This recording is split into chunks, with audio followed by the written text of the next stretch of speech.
வணக்கம். செல்வகுமாரின் மாலை வானிலை ஆய்வறிக்கை. அதிகாரப்பூர்வ வானிலை அறிக்கைக்கு இந்திய வானிலை ஆராய்ச்சித்துறை அறிக்கையை பார்க்கவும். 2026 ஜனவரி 9 வெள்ளிக்கிழமை மாலை 6 மணிக்கு பதிவு செய்யப்படும் ஆய்வறிக்கை. வங்கக்கடலில் நிலை கொண்டிருக்கக்கூடிய ஆழ்ந்த காற்றழுத்த தாழ்வு மண்டலம் டீப் டிப்ரெஷன் தற்பொழுது திரிகோணமலைக்கு நேர் கிழக்கே 130 கிலோமீட்டர் தொலைவில் நிலை கொண்டிருக்கிறது. இது திரிகோணமலையை தாண்டி முல்லைத்தீவு அருகே தான் கரையை தொடும் என்று எதிர்பார்க்கப்படுகிறது. முல்லைத்தீவு அருகே கரையை தொட்டு திரிகோணமலைக்கு சற்று வடக்கு புறமாக கரையை தொட்டு பிறகு இது யாழ்ப்பாணம் காங்கேசன்துறை வழியாக, அதாவது கோடியக்கரை முனைக்கும் அதாவது யாழ்ப்பாணத்துக்கும் இடைப்பட்ட பகுதின்னு சொல்லியிருந்தோம். கொஞ்சம் தெற்கு புறமாக இலங்கையோட வடகோடி முனையை தொட்டுக்கொண்டு, அதாவது பாக்ஜல சந்தியில தான் பயணிக்கும். பாக்ஜல சந்தியோட அந்த இலங்கையோட வடகோடி முனையில கடற்பகுதி வழியாக அப்படி சொல்லலாம். இலங்கைக்கு மிக நெருக்கமாக வடகோடியில, அதாவது கோடியக்கரைக்கு நெருக்கமா இல்லைன்னா இலங்கைக்கு நெருக்கமா. அதாவது இந்த பாக்ஜல சந்தியோட அகலம் எவ்வளவுன்னு பார்த்தீங்கன்னா சுமார் 70 கிலோமீட்டர் இடைப்பட்ட தூரம். கோடியக்கரைக்கும் யாழ்ப்பாணத்துக்கும் 70 கிலோமீட்டர். இந்த பாக் ஜலசந்தியோட அகலம் 55 கிலோமீட்டர். இந்த 55 கிலோமீட்டர் பகுதியில் 55வது கிலோமீட்டர் கோடியக்கரையிலிருந்து 55வது கிலோமீட்டர்லையா, 45வது கிலோமீட்டர்லையா, 35வது கிலோமீட்டர்லையா, இப்படி அந்த தொலைவில் கோடியக்கரைக்கு தெற்கே அது இந்த காற்றழுத்த தீவிர தாழ்வு பகுதியாக நகரும். இது முல்லைத்தீவு வரும்பொழுது இது காற்றழுத்த தாழ்வு மண்டலமாக செயலிழந்து இது அப்பதான் நம்ம காலையில் சொன்ன அறிக்கை அதே தான். இடையில வேணா கொஞ்சம் புயலாக மாறலாம். ஏன்னா இந்திய வானிலை ஆய்வு நிறுவனம் நேற்றைக்கு புயலாக வாய்ப்பு இருக்குன்னு சொல்லியிருந்தாங்க. எப்போதும் வாய்ப்பு இருக்குன்னு சொன்னா இந்த 59, 79, 80ங்கிறது அப்படியே 2 கிலோமீட்டர் கூட போனாலே புயல் அறிவிச்சிருவாங்க. ஆனால் அரை நாள் புயல், சில மணி நேர புயலுக்கு எதுக்கு ஒரு பேர் வைப்பான்னு விட்டாங்கன்னு நினைக்கிறேன். ஆனால் இடையில 80 கிலோமீட்டர் வரைக்கும் வேகம் எடுத்தது. இன்றைக்கு மதியத்தில் ஒரு 11:30 மணி 12 மணிக்கெல்லாம் ஒரு 80 கிலோமீட்டர் வரைக்கும் வேகம் எடுத்தது. ஆனால் அந்த வேகம் எடுத்தப்போ புயல் பெயர் வச்சிருக்கலான்னு பார்த்தோம். வச்சிருப்பாங்கன்னு நினைச்சேன், வைக்காம விட்டாங்க. இனிமேல் புயலுக்கு புயல் என்ற பெயர் அறிவிக்க மாட்டாங்க. அப்படியே பெயர் வச்சிருந்தாலும் உடனடியாக அது செயலிழந்து குறைஞ்சிரும். அதனால ஒரு அரை நாள் 18 மணி நேர புயலாக இருக்குன்னு கூட சொல்லியிருந்தோம். அது இது ஆழ்ந்த காற்றழுத்த தாழ்வு மண்டலமாக டீப் டிப்ரெஷனாக இது நாளை அதிகாலை முல்லைத்தீவை நெருங்குகிறது. நாளை காலை மதிய வேளையில் இது முல்லைத்தீவிலிருந்து யாழ்ப்பாணத்துக்கு வடக்கு புறமாக, அதாவது பாக்ஜல சந்தியில அப்படியே ஒரு வெல் மார்க் லோ பிரஷரா நகர்ந்து பிறகு அப்படியே தலைமன்னார் பகுதியை நோக்கி நகர்ந்து அப்படியே புத்தளம் பகுதியை நோக்கி நகர்ந்து முற்றிலுமா தாழ்வு பகுதியை செயலிழந்துடும். புரியுதுங்களா? அப்ப தாழ்வு பகுதியை செயலிழந்துட்டுனா பரவலாக பெய்யும் மழை. சரி, இப்ப இலங்கை மக்கள் நிறைய பேர் கேட்டுட்டு இருக்காங்க, என்ன சார் இலங்கை கிட்ட இருக்குது மழை பெய்யல அப்படின்னு. யாழ்ப்பாணத்தில் இருந்தும் முல்லைத்தீவில் இருந்தும் கெட்டே இருக்குங்க. இப்ப ஏன்னா இது திரிகோணமலைக்கு கிழக்கே சுமார் 130 கிலோமீட்டர் தொலைவில் இருக்கு. நாகப்பட்டினத்திற்கு 380 கிலோமீட்டர் 390 கிலோமீட்டர் தொலைவில் இருக்கு. நாகப்பட்டினத்துக்கு 380 கிலோமீட்டர் தொலைவில் இருக்கு. நாகப்பட்டினத்துக்கு கோடியக்கரை அப்படின்னு பார்த்தீங்கன்னா சுமார் 340 கிலோமீட்டர் தொலைவில் இருக்கு. ஆகவே 340 கிலோமீட்டர் கோடியக்கரை, நாகப்பட்டினத்துக்கு 380, காரைக்காலுக்கு 400, திரிகோணமலைக்கு 130 கிலோமீட்டர் கிழக்கே இருக்கு. இதான் சென்னையெல்லாம் போய் பார்த்துட்டு இருக்க வேண்டியல. ஆகவே இந்த பகுதி, அதாவது கோடியக்கரை முனைக்கு அப்பால் 45வது கிலோமீட்டர்ல 50வது கிலோமீட்டர் தொலைவில் சுமார் நெருக்கமாக அப்படியே செயலிழந்து கொண்டே தாழ்வு பகுதியாக மன்னார் வளைகுடாக்குள்ள போகும். அப்போ முல்லைத்தீவு வரும்பொழுது டிப்ரெஷன், முல்லைத்தீவு யாழ்ப்பாணத்துக்கும் இடைப்போகிட்ட, அதாவது காங்கேசன்துறை வரும்பொழுது அது வெல் மார்க்டு லோ பிரஷர். அது யாழ்ப்பாணம் வரும்போது வெல் மார்க்டு லோ பிரஷர், அதாவது தீவிர தாழ்வு பகுதி. அது அப்படியே தெற்கு நோக்கி திரும்பும் பொழுது தலைமன்னார் போகும் பொழுதெல்லாம் அது காற்றழுத்த தாழ்வு பகுதியாக மாறிடும்.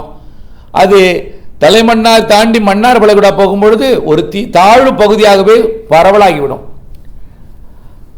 அதாவது மன்னார் வளைகுடா போறது 11ஆம் தேதி தான். நாளை 10ஆம் தேதி மதியம்தான் அது யாழ்ப்பாணம் வரும்.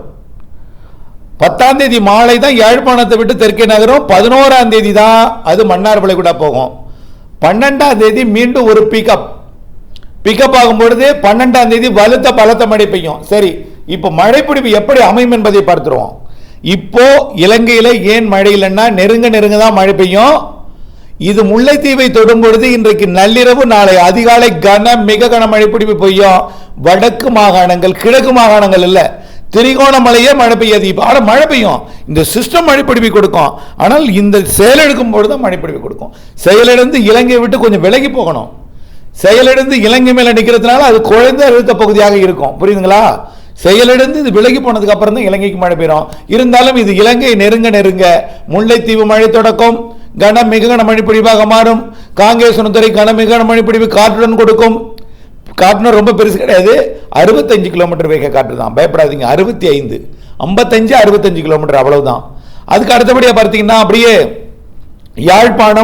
யாழ்ப்பாணத்திலிருந்து அப்படியே நெடுந்தீவு, பிறகு அப்படியே தலைமன்னார் பகுதி வரைக்கும் போகும்பொழுது இந்த வடக்கு மாகாணங்கள், வடகோடி மாகாணங்கள், யாழ்ப்பாணம், காங்கேசன்துறை, முல்லைத்தீவு, அதனை ஒட்டியுள்ள எல்லா பகுதியுமே இந்த வடகோடி முனையில் தான் நல்ல கனமழை பிடிவு நாளை, அதாவது இன்றைக்கு நள்ளிரவு, நாளை அதிகாலை, காலை, நாளை மதியம் வரைக்கும் கொடுக்கும்.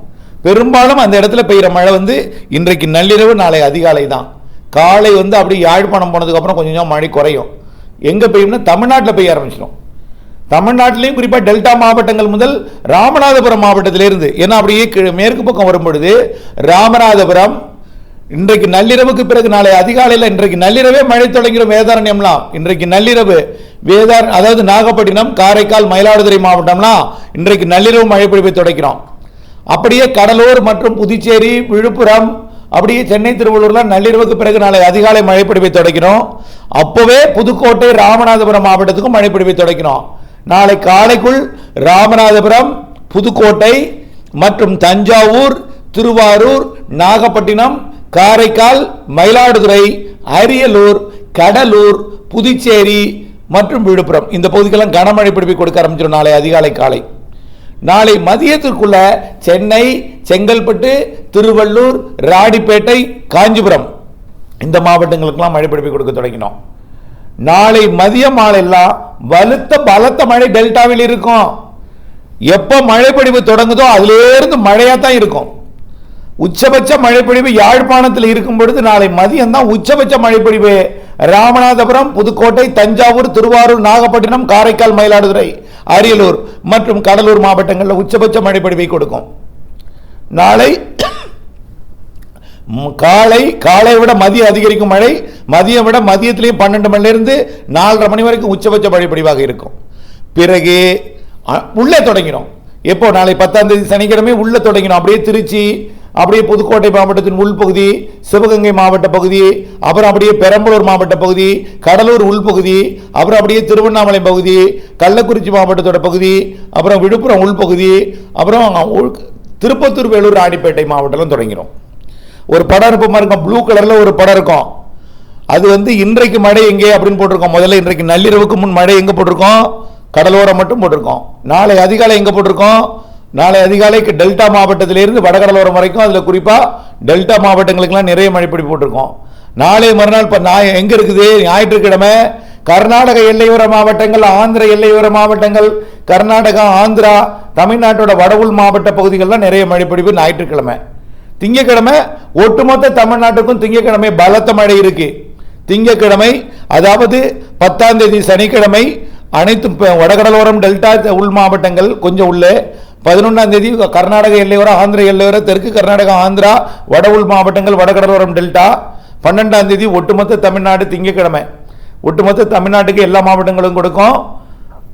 எல்லா மாவட்டங்களும் கன்னியாகுமரி முதல் திருவள்ளூர் வரைக்கும், மேற்கு நீலகிரி வரைக்கும், ஈரோடு உட்பட எல்லா மாவட்டங்களுக்கும், கோயம்புத்தூர், திருப்பூர், கரூர் எல்லா மாவட்டம். உங்க மாவட்டத்து பேரை சொல்லணும்னு சொல்லாதீங்க. உங்க மாவட்டத்துக்கு உட்பட திங்கக்கிழமை பலத்த மழை உண்டு. செவ்வாய்க்கிழமை 13ஆம் தேதி வரை இந்த மழை இருக்கு.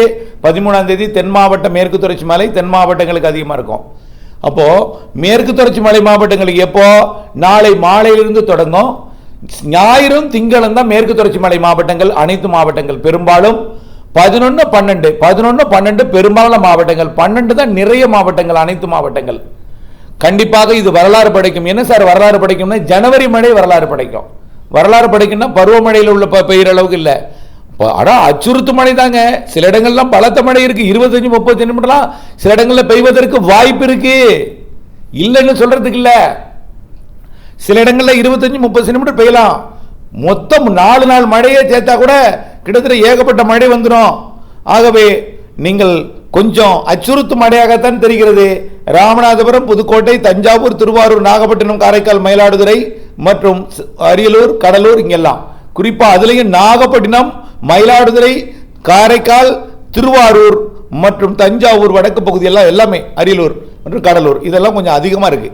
எல்லா மாவட்டங்களுக்கும் மழை உண்டு. ஆனால் நீங்கள் இங்கே பொறுமையாக இருக்கணும். உடனே நாளைக்கு நுழைஞ்ச உடனே நாகப்பட்டினம் தான் கொடுக்கும். நாகப்பட்டினத்திலேருந்து திருவள்ளூர் வரைக்கும் கொடுக்கும், ராமநாதபுரத்திலேருந்து அப்புறம் திருவள்ளூர் வரைக்கும் கொடுக்கும், அப்புறம் திருச்சியிலேருந்து திருவள்ளூர் வரைக்கும் கொடுக்கும், எல்லா மாவட்டம் கொடுக்கும். படிப்படியாக தான் உள்ள வரும். 10ஆம் தேதி சாயந்தரம் தான் ஆங்காங்கே உள்ள வரும். 11ஆம் தேதி தான் வடகடலோரம், வடவுள் மாவட்டம், கிருஷ்ணகிரி, தருமபுரியெல்லாம் 11ஆம் தேதி, அதாவது ஞாயிற்றுக்கிழமை தான் கிருஷ்ணகிரி, தருமபுரி, சேலம், நாமக்கல், இங்கெல்லாம் வடவுள் மாவட்டம், திருவண்ணாமலை, திருப்பத்தூர் வேலைலாம் ஞாயிற்றுக்கிழமை. அப்போ அதே நேரத்தில் டெல்டாவிலையும் இருக்கும், அதெல்லாம் நிற்காது, டெல்டாவிலையும் இருந்துட்டு தான் இருக்கும். மழை விட்டு விட்டு விட்டு விட்டு இருந்துகிட்டே இருக்கும். திங்கக்கிழமை அது மன்னார்மலை கூட போய் அப்படியே தீவிரமடையும் போது மாலத்தீவு பகுதியை நோக்கி நகரும் பொழுது நல்ல ஒரு வலுத்த மழையாக அனைத்து மாவட்டங்களுக்கும் கொடுக்கும். அங்கு ஏற்கனவே ஒரு சிஸ்டம் ஒன்று இருக்கு, அதோடு இணைந்து நன்றாக கிழக்கு காற்றை ஈர்க்கும். எங்க கொஞ்சம் மேற்கு நோக்கி நகர்ந்தாதான் அது மேற்கு தொடர்ச்சி மலை வரைக்கும் இருக்கும். அது 12ஆம் தேதி திங்கக்கிழமை டெல்டா முதல் கோயம்புத்தூர் வரை, சென்னை முதல் கன்னியாகுமரி வரை, புதுச்சேரி முதல் நீலகிரி வரை, புரியுதுங்களா? அப்போ கிருஷ்ணகிரி, தருமபுரி உட்பட கன்னியாகுமரி உட்பட எல்லா மாவட்டங்களுக்கும் வடக்கும் தெற்கும் மேற்கும் கிழக்கும் உள்ள எல்லா பகுதிகளுக்குமே மழை உண்டு 12ஆம் தேதி. ஆக படிப்படியாக மழை அதிகரிக்கும். கண்டிப்பா யாரும் இதை நம்ப மாட்டாங்க. குளிர்றது, இது மழை வராது நம்ப மறுக்கிறார்கள். எவ்வளவு சொன்னாலும் அப்படியே சாதாரணமாக எடுத்துட்டு இருக்காங்க. அறுவடை பண்ணும். இன்னைக்கு கூட நிலக்கடலை போட்டுட்டு இருக்காங்க.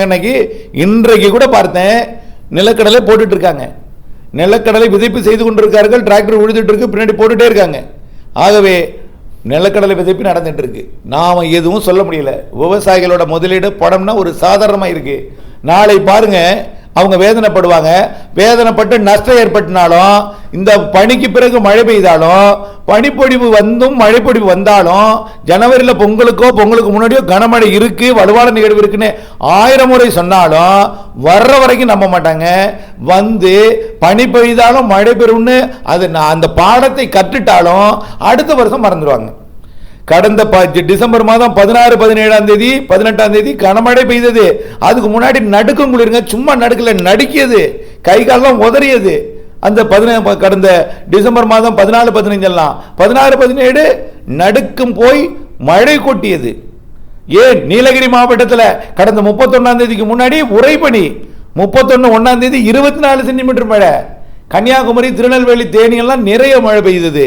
கன்னியாகுமரிக்கு திருநெல்வேலி, தென்காசி எல்லாம், தேனி எல்லாம் இப்படி நிறைய மழை பிடிப்பை கொடுத்தது நினைவிருக்கலாம். ஆகவே பனி வந்தாலும் மழை வரும்னு சொல்லிட்டு இருக்கோம். இப்ப இருக்கக்கூடிய பனினால் மழை வராதுன்னு நம்பிக்கையில எல்லா வேலையும் நீங்க வாட்டுக்கு பாட்டுட்டு இருக்கீங்க. அறுவடை செய்யல, நிலக்கடலை விதைக்கிறீங்க, முன்ன நெல்லை மூடி வைக்கல, அசால்ட்டா இருக்கீங்க. நாளை காலை மழை பெய்ய போது நீங்க என்ன செய்ய போறீங்கன்னா, நாளை காலை மறந்துட்டேன், வானிலை அறிக்கையை கேட்கல, இது பெய்யாது நினைச்சேன், பனி பெய்யும் போது பெய்யாது நினைச்சேன், எல்லா கதையும் சொல்லுவீங்க. எதையும் செய்ய முடியாது. கண்டிப்பாக நம்பிக்கூட இருங்கள். நிறைய மழை ஜனவரியில் பெய்கிறது. இதுவரைக்கும் இல்லாத ஒரு வரலாற்று. ஜனவரியில் பெய்த இதுவரைக்கும் ஒரு 100 ஆண்டு எடுத்துக்கலாம். 100 ஆண்டுல ஜனவரி மாதத்துல இந்த அளவுக்கு மழை பெய்திருக்காது. அந்த அளவுக்கு ஜனவரியில் இந்த 10, 11, 12ஆம் தேதி பெய்ய போகுது. எல்லா மாவட்டங்களுக்கும் இருக்கு. ஒரு நீல வண்ணத்தில் ஒரு படம் ஒன்று போட்டிருப்பேன். நீல வண்ணத்தில் ஃபாஸ்டா ரன் ஆகும். அது நீல வண்ணம்னா மிக கனமழை பிடிப்பது, மிக கனமழை பிடிப்பு பகுதிகள். அது எல்லாமே கலர் இல்லாமல் இருக்கிறதுலாம் மிதமானது முதல் சற்று கனமழை பொழிவு. அது அடுத்தடுத்த நாள் ஒரு நாள், அதாவது இப்போ 9ஆம் தேதி 10ஆம் தேதி 11ஆம் தேதி 12ஆம் தேதி 13ஆம் தேதின்னு நகர்த்தி போட்டிருக்கேன். அதெல்லாம் நீங்கள் பார்த்து புரிஞ்சுக்கணும். இன்னைக்கு சொல்லலை, இந்த படத்தை தினம் போட்டுட்டே இருங்க, ஒரு மாசமா போட்டுட்டே இருங்க. நீங்கள் நம்பலை, கண்டிப்பாக நாளைக்கு நம்பிக்கை வரும். நிறைய பேர் உப்பள பணிகள் கூட செஞ்சிட்டு இருக்கீங்க. இன்னமோ தயவு செய்து முன்னெச்சரிக்கை தேவை, முன்னேற்பாடு தேவை. அறுவடை மற்றும் விதைப்பு பணிகள் நாளை கண்டிப்பாக வந்துடும். அப்புறம் இருக்கு, நாளை காலையில் மழை பெய்து கொண்டிருக்கும், நாளை மதிய மாலையெல்லாம் கனமழை, திங்கட்கிழமை வரைக்கும் கனமழை இருக்கு.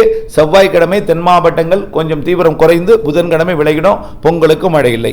இணைந்தே இருங்கள். அப்படி சொன்னால் அடுத்த மழைப்பிடிவு 20ஆம் தேதி 17ஆம் தேதி எதிர்பார்த்தது 18, 19 அல்லது 20, 21 வரலாம். ஒரு 2 நாள் தாமதமாக வருகிறது என்பதையும் தெரியப்படுத்த விரும்புகிறேன். ஆனால் அது இந்த அளவுக்கு பெரிதாக இருக்காது, அந்த அளவிற்கு இது பெரிதாக கொடுத்துவிடும் என்று எதிர்பார்க்கப்படுகிறது. இணைந்தே இருங்கள். அப்டேட் சொல்ல நன்றி.